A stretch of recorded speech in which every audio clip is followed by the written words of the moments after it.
तो हेलो बच्चों, ये थर्ड क्लास की बुक है हिंदी व्याकरण की।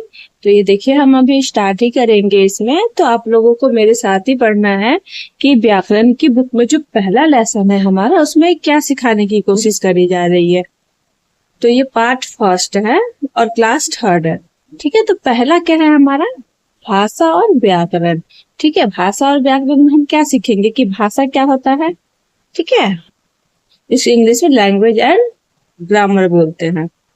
ठीक है, चलिए पहले तो हम ये देख लेते हैं कि ये देखिए बुक में तो पहले ये लिख लीजिए।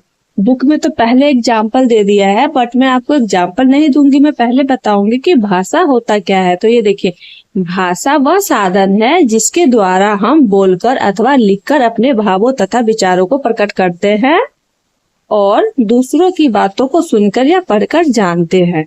तो भाषा क्या है, जो हम बोलते हैं, जिसको जो जैसे हम बोलते हैं पानी दो, खाना दो, तो ये भाषा है। और सबकी अलग अलग भाषा होती, तो भाषा सबकी अपनी अपनी अलग अलग होती है। जैसे कोई बंगाल में रहता है उसकी अलग होती है, कोई बिहार में रहता है उसकी अलग होती है। तो भाषा अलग अलग प्रकार की भी होती है, तो वो अपनी अपनी भाषा में बात करते हैं, तो उसको हम मातृभाषा भी बोलते हैं। तो देखिए, तो हम सीधा सिंपल यह जानेंगे कि भाषा वह साधन है जिसके द्वारा हम बोलकर या लिखकर अपने भावों तथा विचारों को प्रकट करते हैं। जैसे अगर हमें हिंदी आती होगी तो हम हिंदी से लिख के, हम हिंदी लिख के भी और बोलकर भी अपने जो हम सोचते हैं, जो हमारी फीलिंग होती है, जो हम बोलना चाहते हैं, वो दूसरे को बता सकते हैं। जैसे अगर हम बोलना आता है तो हम बोल के बोलेंगे कि मुझे पानी चाहिए। अगर हम बोल नहीं सकते हैं तो हम लिख के बोलेंगे कि हमें पानी चाहिए।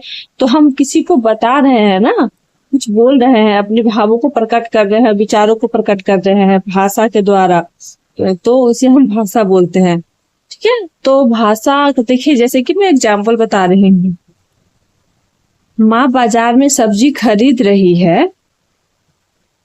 तो माँ है, देखिए ये मम्मी है, ये इसकी बेटी है और ये दुकानदार है। तो माँ बाजार में सब्जी खरीद रही है, वह बोलकर अपनी बात बता रही है तथा दुकानदार की बात सुनकर समझ रही है।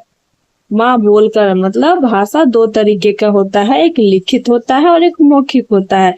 लिखित में क्या होता है, ये मौखिक है क्योंकि ये मुंह से बोल के बता रही है, सब्जी खरीद रही है और वह बोलकर अपनी बात बता रही है कि मुझे इतने किलो आलू चाहिए, बैगन चाहिए, तो ये मुंह से बता रही है। तो ये मौखिक हो गया, जो मुंह से बोला जाता है। तो वह बोलकर अपनी बात बता रही है तथा दुकानदार की बात सुनकर समझ रही है।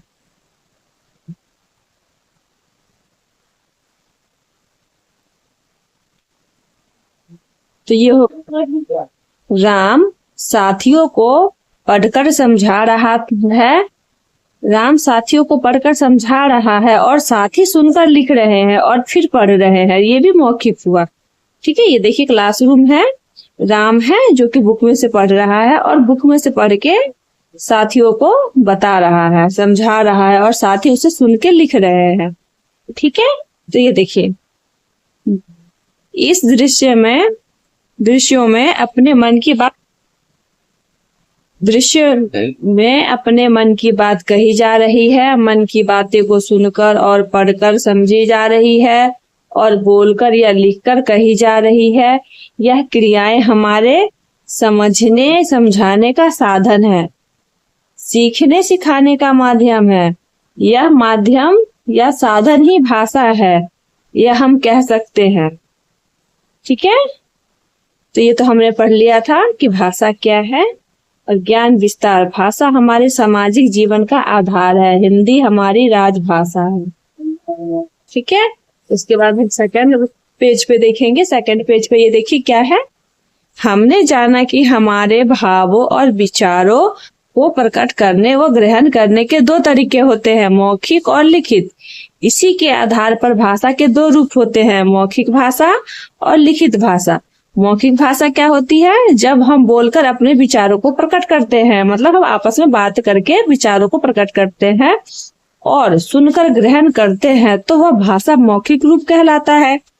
ठीक है, और लिखित में क्या होता है, जब हम पढ़कर दूसरों के भावों और विचारों को ग्रहण करते हैं और लिखकर प्रकट करते हैं, वह भाषा लिखित रूप कहलाता है।